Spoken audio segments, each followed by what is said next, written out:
அல்லேலூயா. மீண்டுமாக ஆண்டவராகிய இயேசுவின் நாமத்தினாலே வாழ்த்தி வரவேற்கிற கர்த்தர் நமக்கு நன்மையா நடத்துவாராக. இந்த மாதத்தில் நாம் தியானித்த கர்த்தருடைய வார்த்தை வாக்குத்தத்தம், கர்த்தராக இயேசுவை எழுப்பினவர்.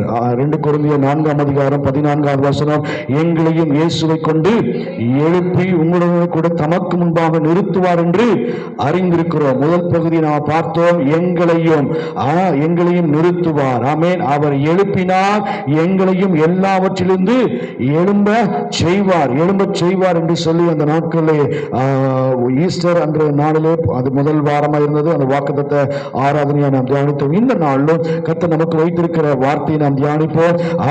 அவர் நம்மளை அறிந்திருக்கிறபடியினாலே தமக்கு முன்பாக நிறுத்துவார் என்று அறிந்திருக்கிறோம். 2வது பதிவினுடைய காரியத்தை நாம் பார்ப்போம். அதுக்கு ஒரு ஆதாரமாக ஒரு வசனத்தை வாசிப்போம். எபேசியர் எழுதின நிருபம், அப்போஸ்தலனாகிய பவுல் எபேசியருக்கு எழுதின நிருபம், அதிலே 5ஆம் அதிகாரம் 27வது வசனம். 5:27 எபேசியர் 5:27 268வது பக்கத்தில் இருக்கிறது. கரை திரை முதலானவைகள் ஒன்று இல்லாமல் பரிசுத்தமும் பிழையற்றதுமான மகிமையுள்ள சபையாக அதை தமக்கு முன் நிறுத்திக் கொள்வதற்கும் தம்மை தாமே அதற்காக ஒப்பு கொடுத்தார். இங்கே நம்ம பார்க்கிறோம், அங்கே அவருக்கு முன்பதாக நம்மை நிற்க வைக்கிறார் என்று சொல்லி நாம் அறிந்திருக்க வேண்டும். இங்கே சொல்லும் பொழுது என்னன்னா, எபேசியருக்கு அப்போஸ்தலன் பவுல் சொல்லும் பொழுது என்னன்னா, கரை திரை முதலான ஒன்று இல்லாமல் பரிசுத்தமும் பிழையற்றதும் மகிமையுள்ள சபையாக அதை தமக்கு முன் நிறுத்திக் கொள்வதற்கு என்ன பண்ணாரா? தம்மை தாமே ஒப்பு கொடுத்தார். இன்றைக்கு ஆண்டவர் உங்களை இணையும் அவருடைய சபையாக பாவிக்கிறார். உங்களை இணையும் அவருடைய சபையாக எண்ணுகிறார். அவருடைய திருச்சபை அவர் இருக்கிற இடத்திலே நிறுத்த வேண்டும். இன்றைக்கு பல இடங்களிலே போய் நிற்பதற்கு ஆசைப்படுகிறார்கள்.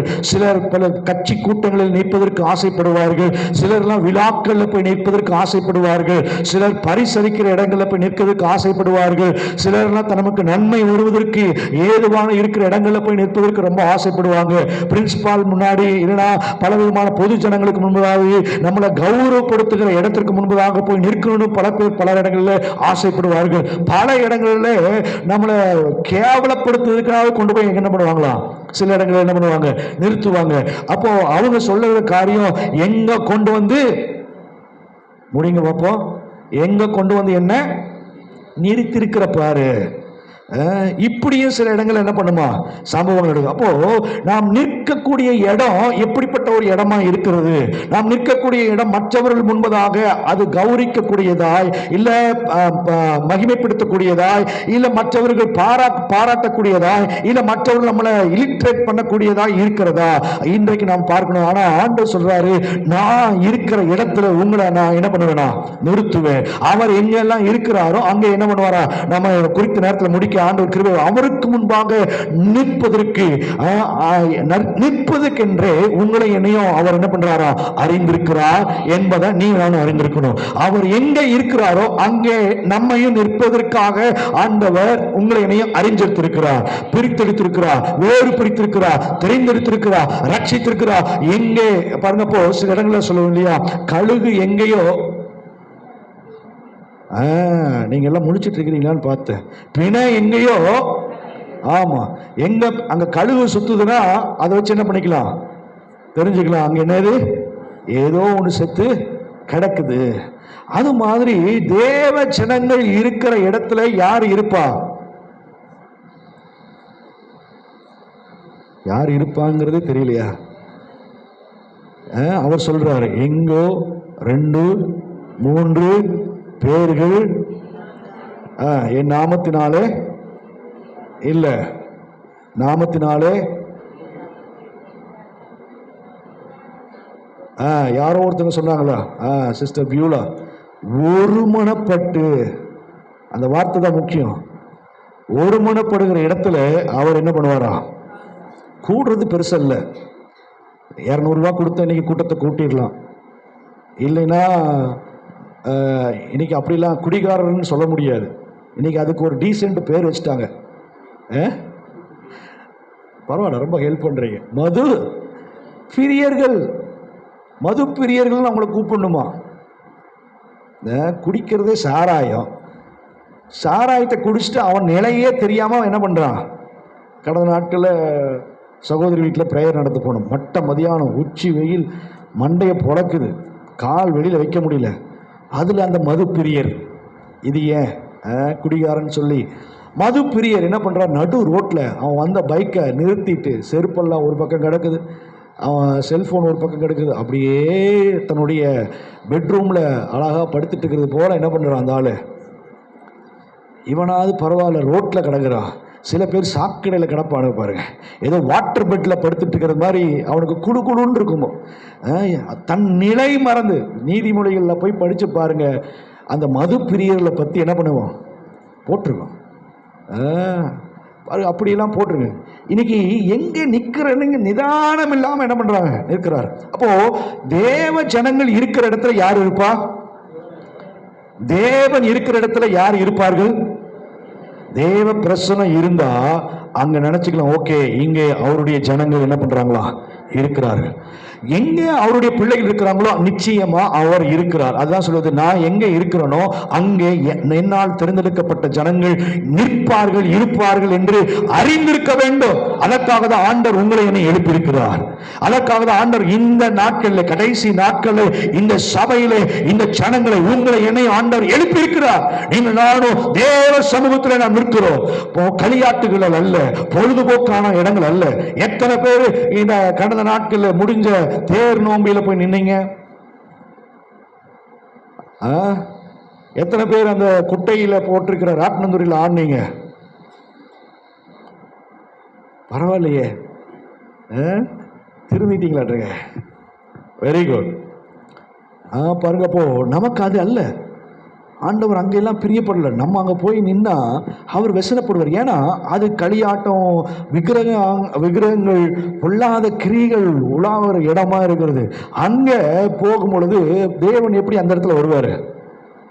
நீங்கள் போகிறீங்கன்னு வைங்களேன், அந்த இடத்துல போகிறீங்க, எவ்வளோ பிரச்சனை வருது, ஆனால் அந்த பிரச்சனை அங்கே வந்தாலும் அவரை நோக்கி ஆபத்து நாட்களை நோக்கி கூப்பிடும் பொழுது நான் உங்களை வந்து என்ன பண்ணுவேன்னா விடுவிப்பேன். வருவார். ஆனால் மனசு வேதனையோடு வருவார், கஷ்டத்தோடு வருவார். தேட்டரில் போய் உட்காந்துருக்கிறப்போ, அதே போல் பொதுக்கூட்டத்தில் போய் உட்காந்துருக்கிறப்போ, இன்னும் மனுஷனை பிரியப்படுத்துகிற இடத்துல போய் நிற்கிறப்போ அங்கெல்லாம் அவர் வருவாரா அப்படின்னா கேள்விக்குறிதான், கேள்விக்குறிதான். ஆனால் அவருடைய நாமத்தை பிரஸ்தாபப்படுத்துகிற எந்த இடத்திலும், அது வனாந்தரமா இருக்கலாம், காடா இருக்கலாம், அது பிரயாணமா இருக்கலாம், அது எந்த இடமா இருந்தாலும் அந்த இடத்துல நம் நடுவில் அவர் இருக்கிறவரா இருக்கிறார் என்பதை நீங்கள் நான் அறிஞ்சிருக்கணும். ஆமே. அப்போ இங்க அவருக்கு முன்பதாக நிற்க வேண்டுமானால் நாம் என்ன செய்யணும்? அவருக்கு முன்னாடி நாம் நிற்கணும்னா என்ன செய்யணும்? 4 பாயிண்ட் மாத்திரம் நம்ம பார்க்க போகிறோம் இன்றைக்கு. கர்த்தர் அவருக்கு முன்பதாக நிற்பதற்காக உங்கள் என்னையும் ஆண்டவர் எழுப்பியிருக்கிறார் இந்த கடைசி நாட்களில். அப்போ அவருக்கு முன்னாடி நாம் நிற்கணும்னா நாம் என்ன செய்ய வேண்டும்? லூக்கா எழுதின சுவிசேஷம் 21ஆம் அதிகாரம் 36வது வசனம் இப்படியா சொல்கிறது. 21:36. ஆகையால் இனி சம்பவிக்க போகிற இவைகளுக்கெல்லாம் நீங்கள் தப்பி மனுஷகுமாரனுக்கு முன்பாக நிற்க பாத்திரவான்களாக எண்ணப்படுவதற்கு எப்பொழுதும் ஜெபம் பண்ணி விழித்திருங்கள் என்றார். ஹல்லேலூயா. சத்தமா சொல்லுவோம் ஹல்லேலூயா. நீங்க நானும் அவருக்கு முன்னாடி நிக்கணும்னா, நீங்க நானும் அவர் இருக்கிற இடத்துல போய் நிற்கணும்னா, இதுக்காக வெள்ளையை போட்டுட்டு, இதுக்காக நல்ல ஷாம்பு போட்டு குளிச்சுட்டு, இதுக்காக சென்டெல்லாம் அடிச்சுட்டு அவர் வருவார் அப்படி அல்ல. நீங்க நானும் அவருக்கு முன்னாடி நிக்கணும்னா என்ன செய்யணும்னா, இங்க சொல்லப்பட்டிருக்கிறது என்னன்னா, இந்த தேவனுக்கு முன்னாடி நிற்கணும்னா என்ன பண்ணுமா? எப்பொழுதும் ஜெபம் பண்ணி விழித்திருக்க வேண்டும். எப்பொழுதும் ஜெபம் பண்ணணும், எப்பொழுதும் ஜெப சிந்தையோடு இருக்கணும். எப்பொழுது அவருக்கு முன்னாடி நாம் நிற்கிறவர்களா இருக்கணும்னா, அவருக்கு முன்னாடி நிற்க நாம் தகுதி உள்ளவர்களா இருக்கணும்னா ஜெப சிந்தையோடு இருக்கணும். அந்த ஜெப தாக்கம் நமக்குள்ளே இருக்கணும். ஆண்டவரே எனக்குள்ளே அந்த ஜெபம் ஊற்றட்டும், ஜெப ஆவி எனக்குள்ளே நிரம்பி இருக்கட்டும். ஒவ்வொரு காரியத்தை பார்க்கும் பொழுது பாரப்படுவர்களா இருக்கணும். ஒரு வாலிபனை பார்க்கிறப்போ, ஒரு குடும்பத்தை பார்க்கிறப்போ, ஒரு நபரை பாவங்களை பார்க்கிறப்போ, அக்கிரமம் செய்கிறவர்கள், பாவம் செய்கிறவர்கள் பார்க்கிறப்போ அந்த ஜெப தாக்கம் நமக்குள்ள வரணும்.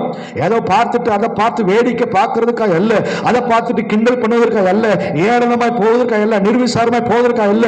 அவர்களை பார்க்கும் பொழுது ஜெப சிந்தை நமக்குள்ள வரணும். ஆண்டவரே, இவர்களுக்காக நீர் மரித்தீரே, இவர்களுக்காக உயிர்த்தீரே, இவர்களுக்காக பரலோகத்தை ஆயத்தப்படுத்துவீரே, இவர்கள் இந்த நிலையில் இருக்கிறார்கள், இவர்களை சந்திப்பீராக.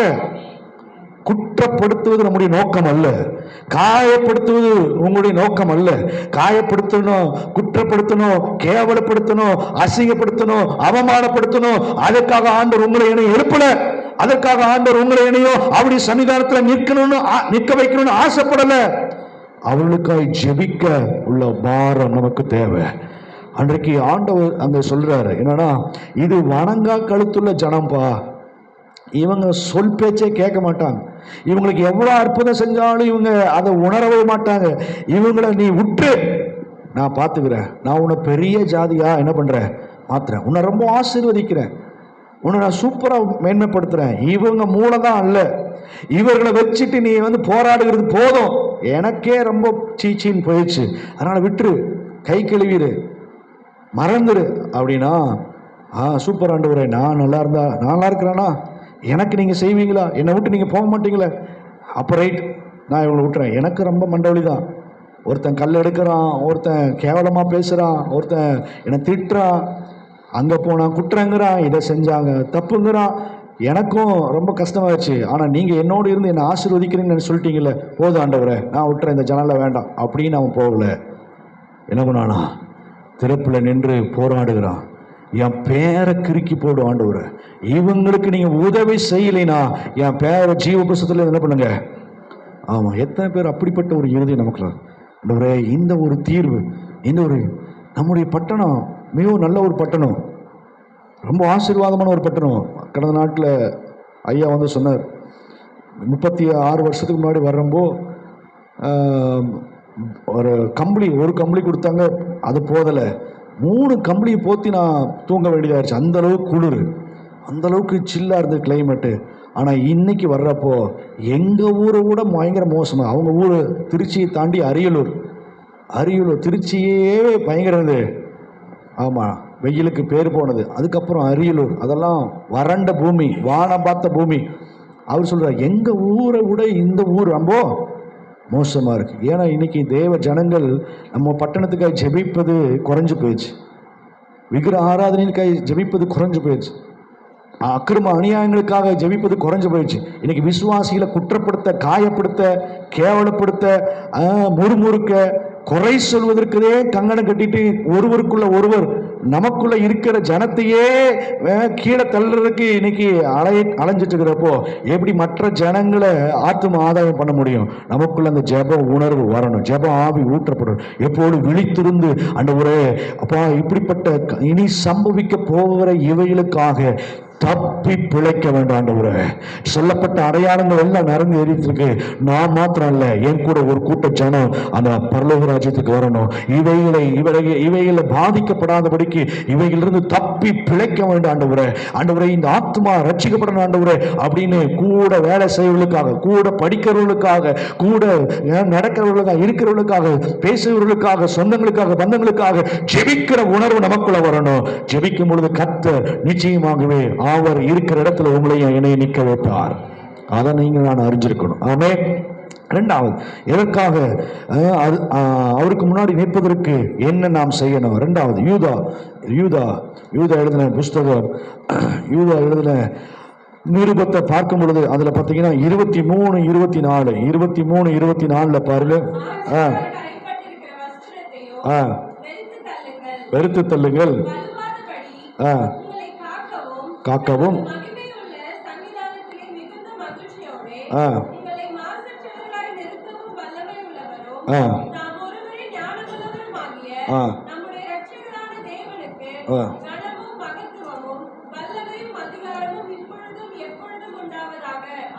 ஆமே. இங்கே அவருக்கு முன்னாடி நிற்க வேணும்னா இன்னைக்கு பல பல பேர்த்துக்கு முன்னாடி நிற்கணும், பல பேர்த்துக்கு முன்னாடி நம்முடைய ஃபேஸ் அவங்க ரெகனைஸ் பண்ணணும் அப்படின்னு நம்ம முன்னாடி சீட்டில் அவசரப்பட்டு வந்து நிற்கிறோம். ஒரு தலைவனை பார்ப்பதற்கு, ஒரு ஒரு ஒரு ஒரு பணம் படைத்தவனை பார்ப்பதற்கு, இல்லை அதிகாரம் படைத்தவனை பார்ப்பதற்கு, இல்லை ஃபேமஸ் ஆனவர்களை பார்ப்பதற்கு, பிரசித்தி பெற்ற ஆராதனை வீரன் பார்ப்பதற்கு நாம போய் முன்னாடி நிற்கிறது போல, அதெல்லாம் காட்டிலும் உங்களை இனி உண்டாக்கின சர்வ வல்லவர் அவர் நம்மளை எழுப்பி இருக்கிறார் என்பதை நிச்சயத்தோடு அறிந்திருக்கிறபடினாலே அவருக்கு முன்னாடி நாம் நிற்க வேண்டும்னா நாம் என்ன செய்யணும்? முதலாவது ஜெப சிந்தையோடு விழித்திருந்து ஜெபிக்கிறவர்களாய் மாறணும். இரண்டாவது கரைபடாதபடிக்கு, வழுவி போகாதபடிக்கு நம்முடைய வாழ்வை காத்து கொள்ளணும். கரைபடாதபடிக்கு, வழுவி விழாதபடிக்கு, வழுக்கி விழாதபடிக்கு. அப்போ இன்றைக்கு எவனை விழுங்கலாமோ என்று சொல்லி வகை தேடி கொண்டிருக்கிறான் பிசாசு. கர்ச்சிக்கிற சிங்கம் போல அவன் தேடிக்கொண்டிருக்கிறான். அதே போல தெரிந்து கொள்ளப்பட்டவர்களும் அவங்க வஞ்சிக்கப்படக்கூடிய நாட்களை நாம் இருந்து கொண்டிருக்கிறோம். இன்னைக்கு நாம குற்றப்படுத்த, கரைப்படுத்த, பாவங்கள் நம்மளை அணுகி நம்ம எல்லா சூழ்நிலை இருக்கிறது. ஆண்டவர் சொல்றாரு, நான் உங்களை இதுக்குள்ள அனுப்புறேன், ஓனா இதுக்குள்ள அனுப்புகிறேன். இந்த உலகமே கரைப்பட்டு தான் இருக்கிறது. இந்த உலகமே பாவத்தில் தான் இருக்கிறது, அக்கிரமத்தில் தான் இருக்கிறது. இன்னும் பல விதமான வேசித்தனத்துல, விபச்சாரத்துல, இன்னும் காம விகாரத்துல, இன்னும் பொய் புரட்டாட்டத்துல, திருட்டுல, இன்னும் பல வகையான பாவத்துல, பிசாசுடைய கரத்துல தான் இந்த உலகமே இருக்கிறது. ஆனாலும் நீங்க அதன் மத்தியில கரைவிடாதபடிக்கு, நீங்கள் வைராக்கியமா அதுல ஒரு நாள் வீழ்ந்து போகாதபடிக்கு நீங்கள் ஜீவியத்தை காத்துக்கொள்ள முடியுது. நீங்க ஏன் சமூகத்தில் நீங்கள் தைரியமா நிற்க முடியும். ஆமே, ஹல்லேலூயா. பாருங்க, யோசேப்பினுக்கு எல்லா அதிகாரமும் கொடுத்திருந்தாங்க. எல்லா அதிகாரமும் அவன்கிட்ட இருந்துச்சு. அவனிடத்துல இல்லாத ஒண்ணுமே இல்லை. அந்த அரண்மனையில அந்த ராஜ சிங்காசனம் மாத்திரம் தான். அவன் சொல்லிட்டான், அந்த சிங்காசனம் மாத்திரம் என்னோடது, மீதி எல்லாம் உன்னோடையதுப்பா. வீடு, பொருள், அதே போல ஆஸ்தி, கடங்கு எல்லாம் உன்னோடது. முத்திரை மோதம் அந்த வச்சுக்கோ, நீ என்ன வேணா பண்ணிக்கோ அப்படின்னு சொல்லிட்டான். அரண்மனையில இந்த சிம்மாசனத்தில் மாத்திரம் தான் அதிகாரி. இப்போ அவன் கையில எல்லாமே இருக்கு. இந்த நிலையில அவனுக்கு பாவம் தேடி வருது. பாவம் தேடி வருது. நல்ல அழகானது, ரொம்ப பார்க்கறதுக்கே ரொம்ப பயங்கர வசீகரமானது. இப்போ அவன் தேடி வருது. இவன் தேடி போகல. என்னது, சில நேரங்களில் நம்ம சொல்ற குற்றச்சாட்டு அதுதான். நான் போகலைங்க, அதுவா வந்துச்சு. நான் என்ன செய்யறது? நண்பர்கள், சூழ்நிலைகள், சொந்தங்கள், பந்தங்கள் ஏன் இப்படி ஒரு காரியத்தை செஞ்சீங்கன்னா என்ன பண்றது? நான் இருக்கிற நிலை அந்த மாதிரி. சொந்தக்காரங்கள் மத்தியில, இல்ல உறவினர்கள் மத்தியில, நண்பர்கள் மத்தியில இதை செய்ய வேண்டியதா இருக்குது, இதை பண்ண வேண்டியதா இருக்கிறது, இதை கடைபிடிக்க வேண்டியதா இருக்கு, இதை போட வேண்டியதா இருக்கு, இதை சாப்பிட வேண்டியதா இருக்கு. இது அல்ல. எந்த சூழ்நிலையிலும் உங்களை ஏற்றுக்கொண்ட உங்களை தேவன் எழுப்பினார் என்று நீங்கள் அறிந்திருந்தால் நீங்கள் அதுல வைராக்கியமா இருக்க வேண்டும். ஒருவர் உங்களை கை போடாதபடிக்கு ஜாக்கிரதை உள்ளவர்களா இருக்கணும். ஏன்னா இந்த சரீரம் யாருக்குள்ளது? கர்த்தருக்குள். இந்த சபை யாருக்குரியது? கர்த்தருக்குரியது. ஏன்னா இதுக்குள்ள அவர் வாசம் பண்ணுகிறார். அதான் சொல்ற, கரை திரை முதலானவைகள் தேவ சமூகத்தில் அதில் நிற்காதபடிக்கு இந்த சபை அவருக்கு முன்புதான் நிற்க வேண்டும். இன்னைக்கு பல நேரங்களில் நாம் ஈஸியாக சொல்லிடுறோம். என்ன பண்ணுறதுங்க, சூழ்நிலைனால என்ன பண்ணுறதுங்க, நான் இதை செய்ய வேண்டியதாக இருக்குது, என் பிஸ்னஸ்க்காக, என்னுடைய நட்புக்காக, என்னுடைய பழக்கத்திற்காக, என் உறவுக்காக இதை நான் செய்ய வேண்டியதாக இருக்கு. எதுவாக இருந்தாலும் சரி, உறவே துண்டித்து போனாலும் சரி, நட்பே இல்லாமல் போனாலும் சரி, உங்களை ரட்சித்த இயேசு ஒரு நாள் அவமானப்படுத்தாதீங்க. உங்களை விடுவித்த இயேசு ஒரு நாள் புறக்கணியாதீங்க. நீங்க வைராக்கியமா நின்று பாருங்க.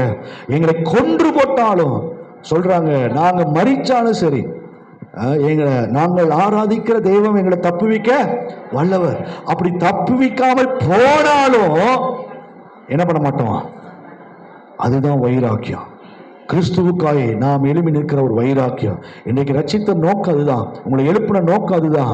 நீங்கள் ஒரு நாள் கரைபடாதபடிக்கு, ஒரு நாள் குற்றப்படாதபடிக்கு, வழுவி போகாதபடி, விசுவாசத்தை விட்டு வழுவி போகாம, ஜபத்தை விட்டு வழுவி போகாம, சபை கூடி வருதல் விட்டு வழுவி போகாம, ஆராதனை விட்டு வழுவி போகாம, வேதத்தை வாசிக்கிறத அதை விட்டு வழுவி போகாம, இன்னும் தேவனோடு ஐக்கியம் கொள்கிறதுல விட்டு வழுவி போகாம நாம் அது ஜீவியத்தை காத்துக் கொள்ளும் பொழுது நிச்சயமான சொல்ற, நீங்களும் நானும் தேவ சன்னிதானத்தில் நிற்போம் என்று அறிந்திருக்கிறோம். ஆமே, நான் சவால் விட்டு சொல்றேன், இதை செஞ்சு நீங்க பாருங்க. இதை செஞ்சு பாருங்க. நிச்சயமா ஆண்டவர் சொல்லுவாரு, இவர்கள் எனக்கு பிரியமானவர்கள், இவர்கள் என்னுடைய நேசகுமாரர், இவர்களுடைய நேசகுமாரத்திகள், இவர்கள் மேல் நான் பிரியமாயிருக்கிறேன். ஏன்னா கரைபடாதபடிக்கு உங்க ஜீவியத்தை காத்துக்கணும். எந்த வகையிலையும் வலுவாதபடிக்கு நீங்க ஜீவியத்தை காத்து கொண்டபடினால எக்ஸ்பிளைன் பண்றதுக்கு நிறைய இருக்கு, ஆனா நேரம் இல்லை. மூணாவது கொலேசியர் 1 28வது வசனத்துல பார்க்கிறோம். கொலேசியர் 1 அப்போ சில பவுல் அங்கே கொலேசியருக்கு எழுதும் பொழுது சொல்லுகிற 1:28 பார்க்கிறோம். என்னன்னா, எந்த மனுஷனையும் கிறிஸ்து இயேசுக்குள் தெரியவனாக நிறுத்தும்படிக்கு அவரையே நாங்கள் அறிவித்து எந்த மனுஷனுக்கு புத்தி சொல்லி உபதேசம் பண்ணுகிறோம். மூன்றாவது, அவருக்கு முன்பதாக நிற்க வேண்டும்னா நாம் என்ன செய்யணும்? அவருக்கு முன்னாடி நாங்கள் இந்த சபை நிற்கணும்னா, இந்த சரீரமாக சபை நிற்க வேணும்னா, ஒன்று ஜெபத்திலே நாம் விழித்திருக்க வேண்டும். இரண்டாவது, கரைபடாதபடிக்கு நம்மளை காத்து கொள்ள வேண்டும். வீழ்ந்து போகாதபடிக்கு நாம் நம்முடைய ஜீவத்தை காத்துக்கொள்ள. மூணாவது, உபதேசத்தில் என்ன பண்ணுமா? நிலைத்திருக்கணும். உபதேசத்தில் நிலைத்திருக்கணும். இந்த சத்தியத்தை அறிவீர்கள், சத்தியம் உங்களை என்ன பண்ணுமா? விடுதலையாகும். இந்த உபதேசத்தை விட்டு பின்வாங்க கூடாது. அங்கே 3 யோவான்ல நினைக்கிறேன், 3 யோவானா 2 யோவான்லையோ சொல்லுது, இந்த உபதேசத்தை, இந்த சத்தியத்தை கொண்டு வராத எந்த மனுஷனையும் எந்த ஊழியனையும் என்ன பண்ணக்கூடாது? நீங்கள் நமஸ்கரிக்கவும் கூடாது, என்ன பண்ணக்கூடாதா? ஏற்றுக்கொள்ளவும் கூடாது. 2 யோவான் 1ஆம் அதிகாரத்தில் பார்த்தீங்கன்னா இங்க சொல்லும் பொழுது 9ஆம் வசனம் சொல்லுது, கிறிஸ்துவின் உபதேசத்தில் நிலைத்திராமல் மீறி நடக்கிற எவனும் தேவனை உடையவன் அல்ல, கிறிஸ்துவின் உபதேசத்தில் நிலைத்திருக்கிறவனே பிதாவையும் குமாரனையும் உடைய. ஒருவன் உங்களிடத்தில் வந்து இந்த உபதேசத்தை கொண்டு வராதிருந்தால், எந்த உபதேசத்தை?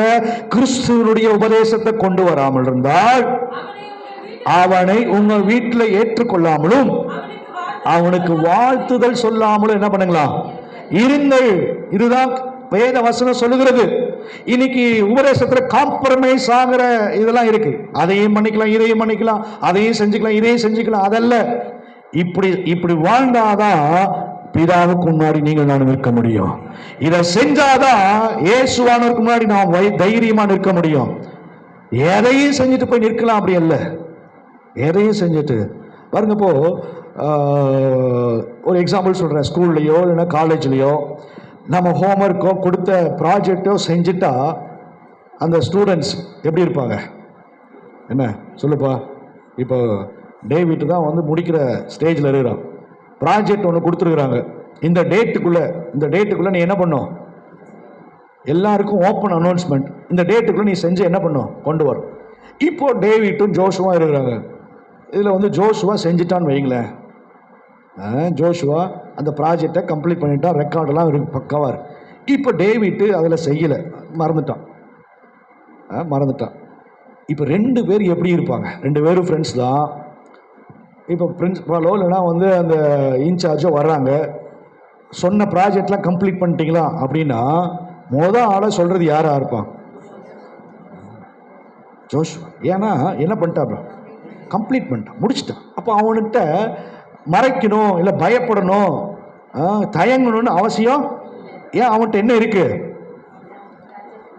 முடிச்சது அவன்கிட்ட இருக்கு. அதனால யாரா இருந்தா என்ன, பிரின்சிபலா இருந்தா என்ன, பார்த்துக்கலாம். சொன்னதை என்ன பண்ணியிருக்கிறேன்? முடிச்சிருக்கிறேன். இந்த டேட்டில் நான் என்ன பண்ணிட்டேன்? இதே டேவிட்டு ஐயா ஏதாவது இன்னைக்கு அவருக்கு ஏதாவது லூஸ் மோஷன் ஆகிடக்கூடாதா, இல்லை காய்ச்சல் வந்துடக்கூடாதா அப்படின்னா யாருடைய ஜபமா இருக்கும்? இன்னைக்கு வந்துட்டா, இன்னைக்கு தான் லாஸ்ட் டேட்டு, ஒரு நாள் கிடைச்சா கூட என்ன பண்ணிடலாம்? அப்படிதானப்பா? டைம், ஒரு நாள் டைம் கிடைச்சா என்ன பண்ணிடலாம்? முடிச்சிடலாம். இதே கண்டிஷன்ல தான் இன்னைக்கு விசுவாசிகள் போயிட்டு இருக்கோம்.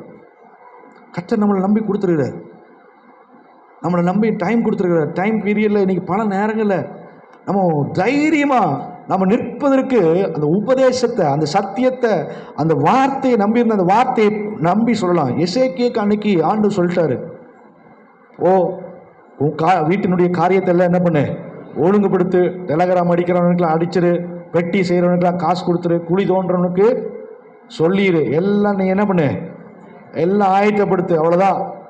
உடனே அண்ணன் என்ன பண்ணிட்டாரு? அது எப்படி நீங்கள் என்னை கேட்காம எனக்கு நான் என்ன பண்ணேன் அப்படின்னு சோர்புறமாக திரும்பி யார் கூட இன்னைக்கு அப்படி ஏதாவது நமக்கு ஒரு பனிஷ்மெண்ட் கொடுக்குறாருன்னு வைங்களேன், நீங்கள் ஏசப்பாட்ட நீங்கள் போய் ஃபைட் பண்ணுற அளவுக்கு நம்ம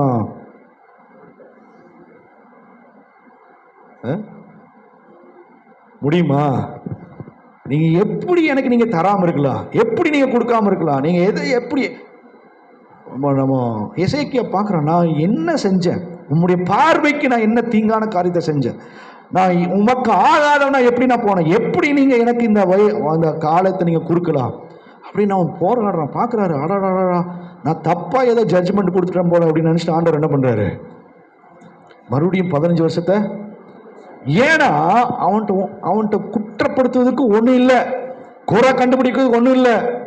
அங்கே இங்கே மிஸ்டேக்ப்பா, இதனால தான் நான் உனக்கு சுவிட்ச் ஆஃப் பண்ணேன் அப்படின்னு சொல்லுறதுக்கு ஒன்றுமே இல்லை. இன்னைக்கு நீங்கள் நான் அப்படி தான் இருக்கணும்.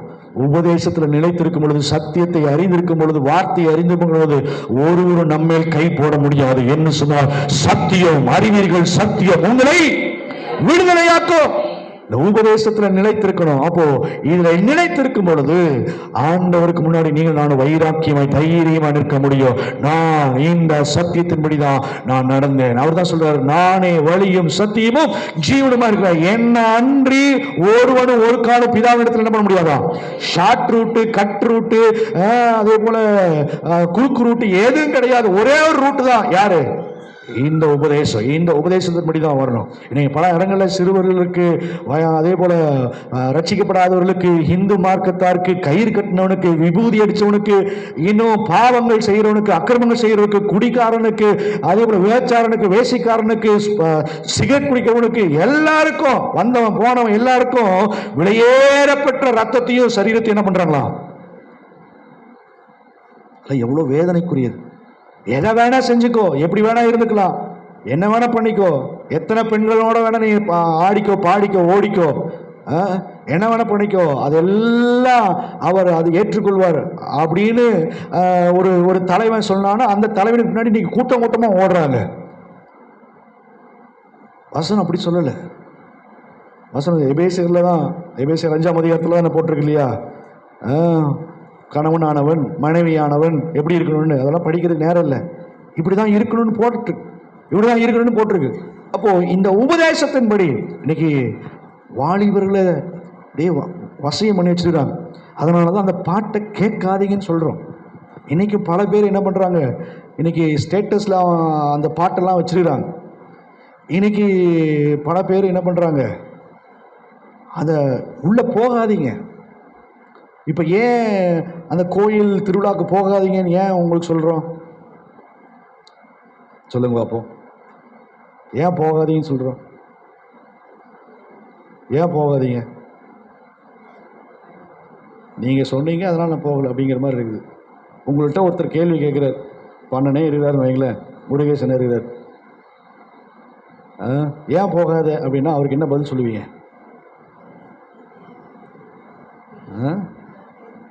அங்கே இருக்கிறது யாரு? விக்கிரம். விக்கிரத்தினுடைய கிரியை என்ன பண்ணும்?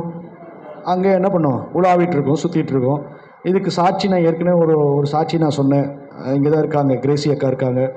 அவங்க பேரன் குட்டி பையனாக இருக்கிறப்போ பக்கத்து வீட்டுக்காரங்க அந்த குட்டி குழந்தைக்கு ஏதாவது கவர்ச்சிகரமாக இதை வாங்கிட்டு வரலான்னு அங்கேருந்து என்ன பண்ணிட்டாங்க, ஒரு பொம்மையை வாங்கிட்டு வந்து கொடுத்தான். நல்லா விளையாடிட்டு இருந்த பையன் அந்த பொம்மையை வாங்கி அவன் விளையாட ஆரம்பிச்சதுலேருந்து அவனுக்கு என்னாச்சு, வாந்தியும் வைத்தாலே என்னாது போகுது. அவங்களும் யோசிக்கிறாங்க, என்ன சாப்பிட கொடுத்தோம், எதை கொடுத்தோம், என்ன பண்ணுச்சு, ஏன் அப்படின்னு யோசிச்சு பார்க்குறாங்க. ட்ரீட்மெண்ட் பண்ணாங்க, ஒன்றும் இல்லை. ஆனாலும் போயிட்டே இருக்கு. இதுக்கப்புறம் தான் ஆண்டவர் உணத்தில் ஜோம் பண்ணுறப்போ உணர்த்தினாரு, இதுலேருந்து தான் வந்திருக்கு, இதுலேருந்து தான் பிசாசு வந்திருக்கு. அப்போ அவங்க அவங்க பக்கத்து வீட்டுக்காரங்க கொடுத்தாங்க, பத்திரப்படுத்தி வச்சுக்கணும் அப்படின்னு நினைக்கல. நம்ம பையனை காப்பாற்றணும்னா என்ன பண்ணணும்? இதை தூக்கி போடணும். தூக்கி அந்த பக்கம் தூக்கி வெளியில் வீசின அடுத்த சில மணி நேரங்களில் அந்த பையன் நல்லா நார்மலானான். முடிஞ்சோன்னா கேளுங்க, இது உண்மையா இல்லையான்னு கேளுங்க. பின்னாடி தான் உட்காந்துருக்காங்க. அவசரப்பட்டு போயிடாதீங்கக்கா, உங்கள்கிட்ட வந்து கேட்பாங்க. பல நேரங்களில் சாட்சி நான் சொல்ல முடியும். ஒரு ஒரு ஒரு குடும்பத்தில் பார்த்தீங்கன்னா நல்ல சந்தோஷமாக சமாதானமாக இருக்கிறாங்க. திடீர்னு ஒரு பெரிய சண்டை, காரணமே இல்லை. அப்புறம் அந்த அம்மா ஜெபத்தில் உட்கார்றம்மா, உட்காந்து என்ன ஐசப்பா நானும் வாய் பேசலை, பிள்ளைகளும் குறும்பண்ணல, ஆனால் திடீர்னு ஏன் சண்டை வந்துருச்சு அப்படின்னா ஆண்டவர் அந்த பீரோக்கில் ஒரு ரேக்கை காமிச்சு, ஒரு ரேக்கில் ஒரு ட்ரெஸ்ஸை காமிக்கிறார். அந்த ட்ரெஸ்ஸில் பார்த்தீங்கன்னா ஒரு படம் போட்டிருக்கு. என்ன படம்னா டிராகன் படம். டிராகன்னா தெரியுமா? எது? அந்த டைனோசர் மாதிரி வாயை திறந்து அப்படியே அதில் என்ன பண்ணுமா, தீ வரும். பார்த்துருக்கீங்களா? எத்தனை பேர் பார்த்துருக்கீங்க? பார்க்கலைன்னா வெளிப்படுத்தல் விசேஷத்தில் இருக்குது. கடைசி நாட்கள் என்ன பண்ணுமா, ஒரு கொள்ளிவாய் சர்ப்பம் என்ன பண்ணுமா, எலும்பி வந்து அது வாயிலிருந்து என்ன பண்ணுமா, தீய கக்கும், அக்கினியை கக்குன்னு போட்டிருக்கு. இப்போ இதெல்லாம் பிசாசனுடைய அடையாளங்கள், பிசாசனுடைய தந்திரமான நூதனமான காரியங்கள். இது மூலமாக பிசாசு என்ன பண்ணுமா, உள்ள வரும். அந்த நாட்களில் பேய் ஓட்டுவாங்க நிறைய சபையில். நம்ம சபையிலும் பேய் ஓடி இருக்குது. அப்போ அந்த பேய் ஓட்டுறப்போ நாங்கள் எங்களுக்கெல்லாம் சின்ன பசங்களாக இருக்கப்போ வேடிக்கை பார்க்கணும் ரொம்ப ஆசை. அப்போது சில நேரங்களில் அந்த காரியத்தை கேட்பாங்க, இந்த அம்மாவை எப்படி பிடிச்ச, இல்லை இந்த சகோதரி எப்படி பிடிச்ச அப்படிங்கும் பொழுது அது சொல்லும், அந்த பேய் சொல்லும், எனக்கு ரொம்ப ஆசையாக ஒன்று இருக்குது, அந்த ஆசை நான் ஆசைப்படுறதை இந்த அம்மா என்ன பண்ணுச்சு, வச்சுட்டு வந்துச்சு, அதனால் நான் என்ன பண்ணிட்டேன். அப்படி என்னம்மா ஆசைப்பட்டேன்னா மல்லிகைப்பூ. மல்லிகைப்பூ எனக்கு ரொம்ப பிடிக்கும், அதனால் என்ன பண்ணிட்டேன், இந்த அம்மா மல்லிகைப்பூ வச்சு என்ன பண்ணிச்சான், நல்லா என்ன பண்ணிடுச்சு, அப்படியே வந்துட்டு இருந்திருக்குது. இந்த பேய்க்கு மல்லிகைப்பூ பிடிச்சதுனால யார் மேலே பிடிச்சிருச்சு, விசுவாசி அம்மா மேலே. அந்த அம்மா மல்லிகைப்பூ வச்சுருந்தாவது நல்லா ஜெபம் பண்ணி அபிஷேகத்தில் இருந்திருந்தா அந்த பிசாசு என்ன பண்ணியிருந்திருக்காது. அந்த அம்மா ஏதோ பாவம் அறகுறையாக வந்துட்டு போகிற ஆளாட்டுறது. அதுவும் நல்ல போட்டோன்னா இந்த பேய் என்ன பண்ணிடுச்சு, அதுக்கப்புறம் மல்லிகைப்பூவாக இருந்தாலும் சரி, எதுவாக இருந்தாலும் சரி, நீ இப்போ என்ன பண்ண, இயேசு நாமத்தினால. ஏன்னா இதெல்லாம் அடையாளம். பிசாசு வந்து குடியிருப்பதற்கு, இல்லை பிசாசு கிரியை செய்வதற்கான ஒரு அடையாளம். அதனால தான் விசுவாசிகள்கிட்ட சொல்லுது. இன்னைக்கு ஏன் அந்த பாட்டை கேட்கணும், அவன் முற்றிலுமாய் பிசாசுக்குரியவனாய் மாறிவிட்டான். வாலிபனே, சபையாரே, உங்களுக்கு சொல்லுகிற காரியம் அதனால தான். 3வது வாலியம் வரைக்கும் நல்லா தான் இருந்தது. ஆனால் அதுக்கப்புறம் தான் என்னது, தடம். இந்த ரயில் என்ன பண்ணிச்சா, தடம் புரண்டது போல வாழ்க்கை தடம் புரண்டது.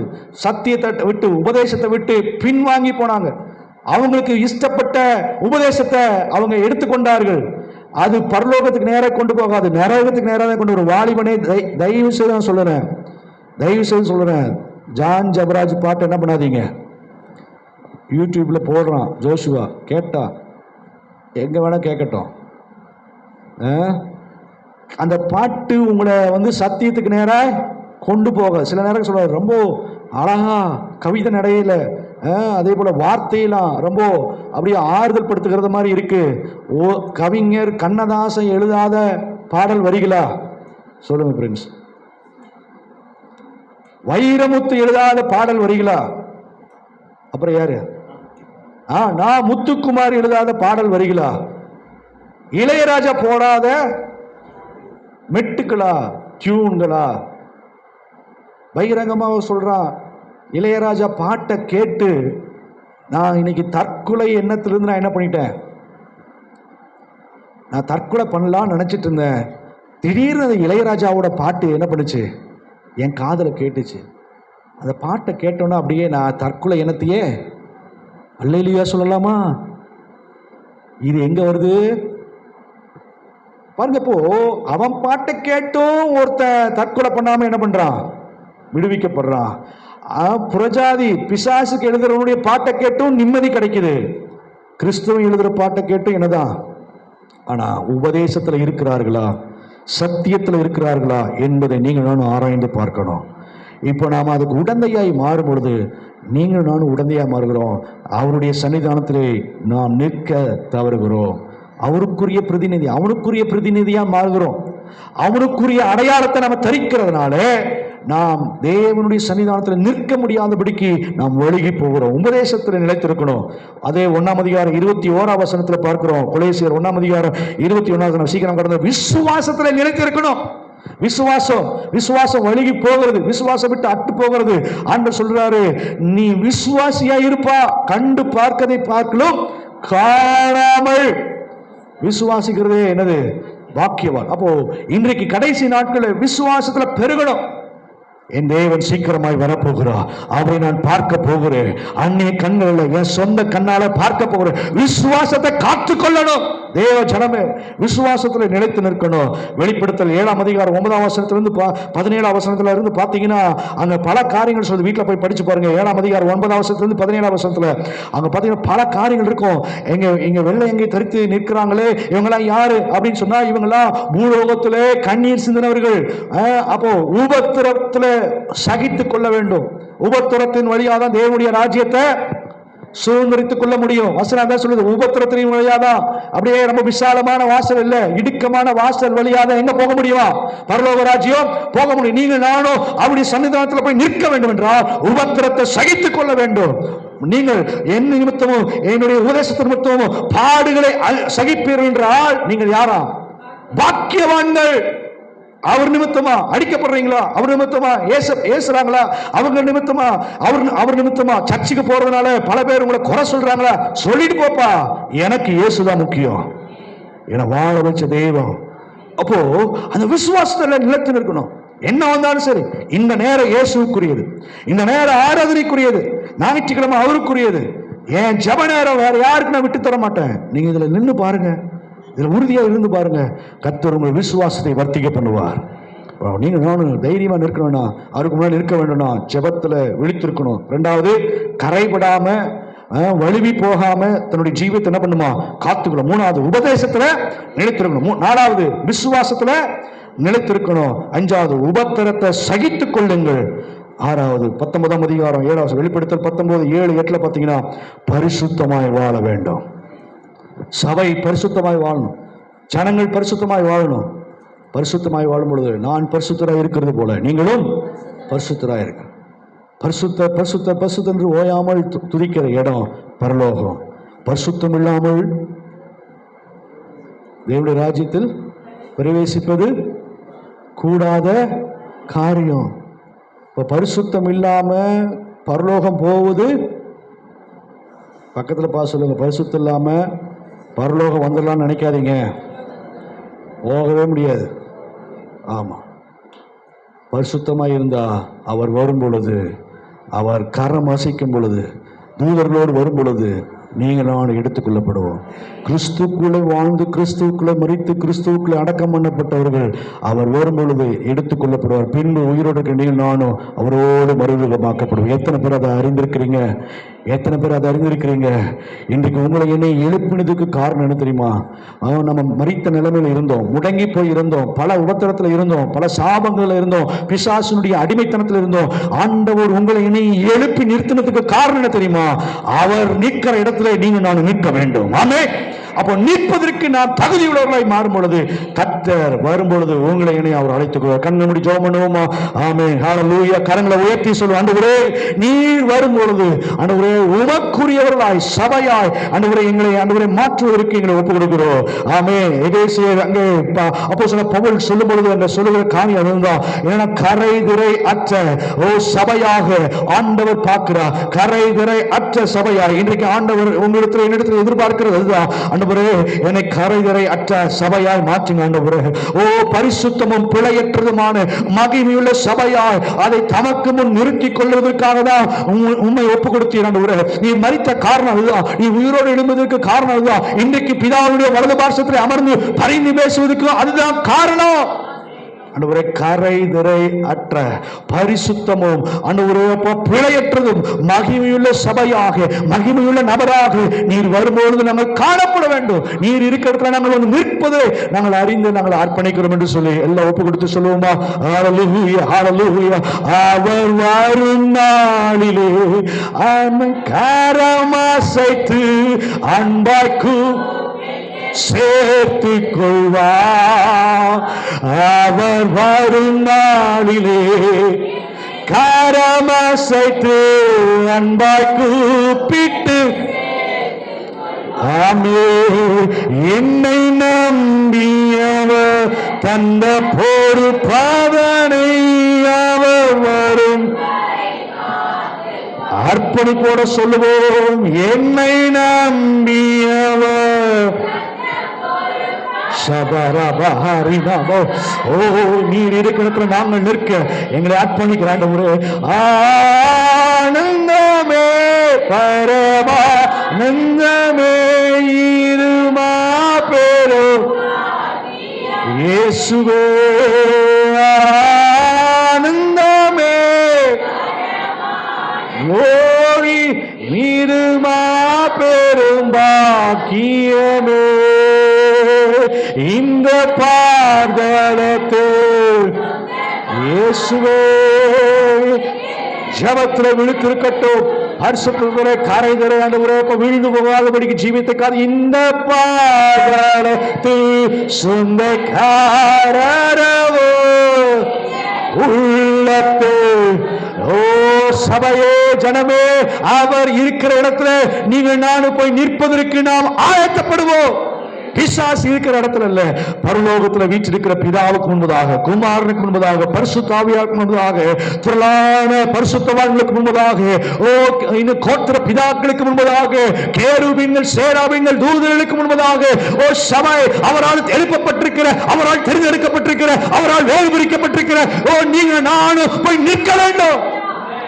என் ஜீவியத்தை காத்துக் கொள்கிறேன் என்று சொல்லி வானத்துக்கு நேர கரங்களை உயர்த்தி அர்ப்பணிப்போடு இந்த ஆராதனை சொல்லி முடிப்போமா? இயேசுவின் நாமத்தினால ஆண்டவரே எங்களை எழுப்பினதுக்கு காரணம் நீர் இருக்கிற இடத்துல வந்து நிற்க செய்வதற்கு தான் ஆண்டவரே. நாங்கள் நிற்பதற்கு எங்களை அர்ப்பணிக்கிற ஆண்டவரே. நாங்கள் மற்ற இடத்துல போய் நிற்பதற்கு முக்கியத்துவம் கொடுக்காம, மற்ற இடத்துல போய் நிற்பதற்கு நாங்கள் பிரியப்படாம, தேவ பிரசனத்துல, ஜபத்துல, ஒழுக்கத்துல, நேர்மையில, சத்தியத்துல, விசுவாசத்துல, ஆண்டவரே இன்னும் ஆண்டவரப்பா உபதேசத்துல நாங்கள் நிற்பதற்கு ஆண்டவரே, நாங்கள் உபத்திரத்தை சகித்துக் கொண்டு பரிசுத்தமாய் வாழ்வதற்கு எங்களை அர்ப்பணிக்கிறோம்.